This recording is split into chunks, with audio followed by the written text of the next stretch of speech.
Hi guys, welcome back to my design series, part 4. Hi, my name's Gillilee. I'm an interior designer and I love to share my designer tips with you guys. So we're gonna cover bedroom design. I feel a bedroom should be a place that you go at the end of your hard day where you relax and it's your own personal oasis. How to achieve that depends on what you feel is comfortable and cozy, not what's trending, what makes you happy. For example, right now, what is trending is the moody, cozy vibes of the dark walls, the rich greens. Personally, for me, that is not what a bedroom oasis is for me. I like light, bright, airy colors.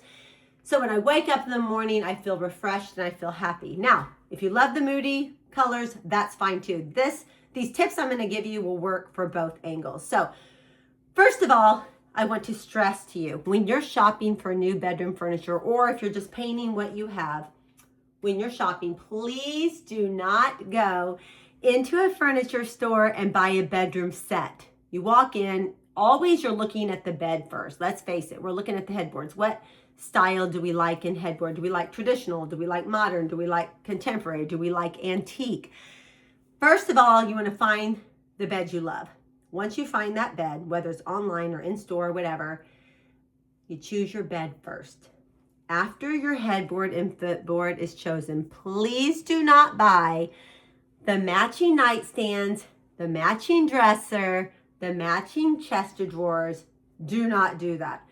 You want more of an eclectic look that looks like you have personally picked out each individual piece on its own at a separate time. You don't want a full bedroom set. It just looks like you went to a furniture store, bought it in one day and came home. You want it uniquely designed to your style. So, for example, my headboard, I love my headboard. I recently just got it. I actually custom designed it to the right height of my ceilings because we had 9-foot ceilings. I wanted a certain look to it. This is just my personal taste. It might not be yours.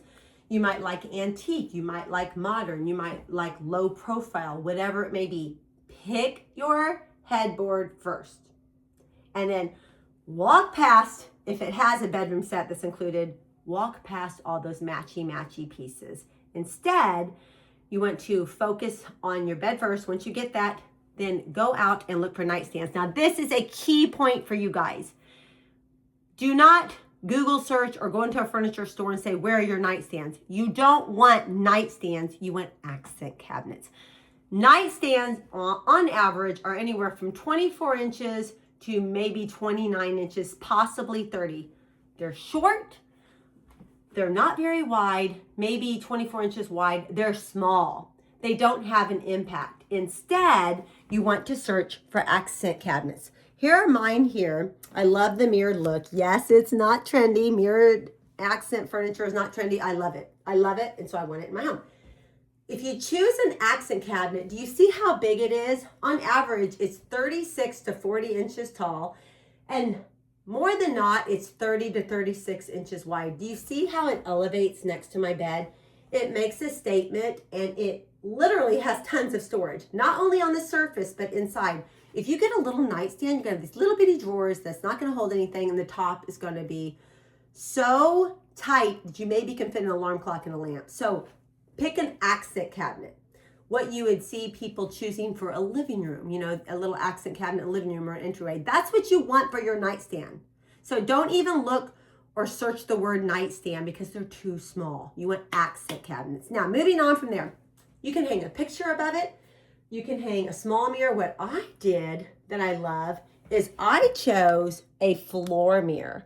I actually got 2 matching floor mirrors for each side, and they're not on the floor. I went behind my cabinet and I raised it to the height I wanted, and it goes down to about here behind my cabinet, and look how elaborate it looks. It also matches the height of my bed.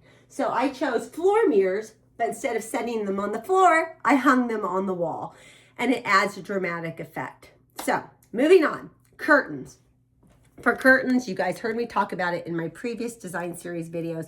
Bring that rod all the way up to the ceiling, 3 inches down, so you have room for the top of your curtain, and then bring it down to the floor. It can puddle or it can be exactly even. If I have a 9-foot ceiling, I have a 9-foot ceiling, so I did 108-inch curtains. If you have an 8-foot, raise that rod and get 96-inch curtains. Then I love a beautiful bench under the window, under the curtains. Now I have had the bench at the foot of my bed before, but instead I chose a little window area, a little nook. It's great to have a little place that you can go read, relax, or wake up in the morning, have a cup of coffee. Now, if you don't have an area for a bench, that's fine. Find a corner in your room, get a couple of accent chairs. If you don't have room for two, get one little accent chair, a little table, maybe a little ottoman at the foot of the accent chair, and have a nice cozy place for just you personally, for your own time, for reading, having coffee, whatever it may be. Now, I have the bench, so I didn't need that. So instead, I chose a beautiful mirror over here in the corner. I love a floor mirror, larger floor mirror in the corner. It's great because not only is it a great place to check when you get dressed, but it also can reflect the beauty of your room. Now, my husband and I built this fireplace right here. It's super easy to build. If you want to check out how we built it, so easy. It was under $350 that we built this whole thing for. That is on my YouTube as well. Step by step, I show how to do that. And then we just ordered this electric fireplace in here. We custom designed it to that, and it turned out perfect. We hung a TV above. Now, usually if I'm showcasing my room and I have guests over, then I will have a picture frame on there. Now, you don't need a picture TV. You can use YouTube and go on and type in TV wallpapers and find beautiful scenes for holiday. Hang on, my son just got home. Hey, Levi, I'm on YouTube. Hold on a second. Sorry, he's playing with our dog. Real life here. Anyway, hang a TV. If you don't want a TV to watch in bed, I'm kind of back and forth if you should have a TV in your room. I'm back and forth with it, honestly. I like it, but other times I'm like, I kind of would rather it just be my place to relax. But we did choose to hang a TV. We did finish it off with molding on the top, and then lighting. Lighting's so important. We all know we love a good ceiling fan, but honestly, guys, when you hang a beautiful luxury glam chandelier, it just elevates your room to an entire another level. Now, if you're hot and you're like, I need that fan, pull out a fan. Pull out a fan, because it's only at nighttime, then during the day, it's beautiful. So, area rugs, the last but not least, we'll talk about area rugs. I recommend not bedrooms, most bedrooms on average, you can't go larger than a 10 by 12 or 8 by 10. What I choose to do, you want to have a border where your floor is. Let me lift this up for you guys. I take an 8 by 10 is all mine is, even though I have a king size bed, and I turn it the opposite direction. So I turn it the opposite direction so it doesn't go clear to the wall, because you want to have the border, and it basically goes all the way around, but I turn it the opposite way. So that's a great tip. I will recommend when people ask what size rug should I use, depending on the size of your room, you never want your area rug to go wall to wall. You do not want that. You want to have that border. Even if you're putting a rug, people ask, if I have carpet, can I still do an area rug over that carpet?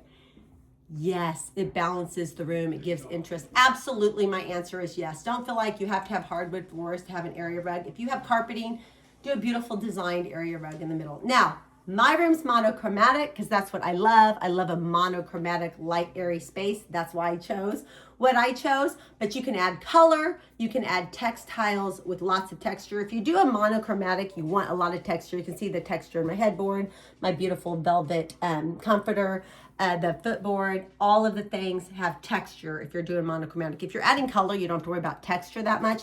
You can throw some beautiful accent pillows in your favorite color, blue, green, pink, whatever, have fun at your bedroom. And then in the area rug, you can add color in the print, or maybe just have a neutral comforter and then add like a colorful quilt or throw at the foot of your bed with matching shams.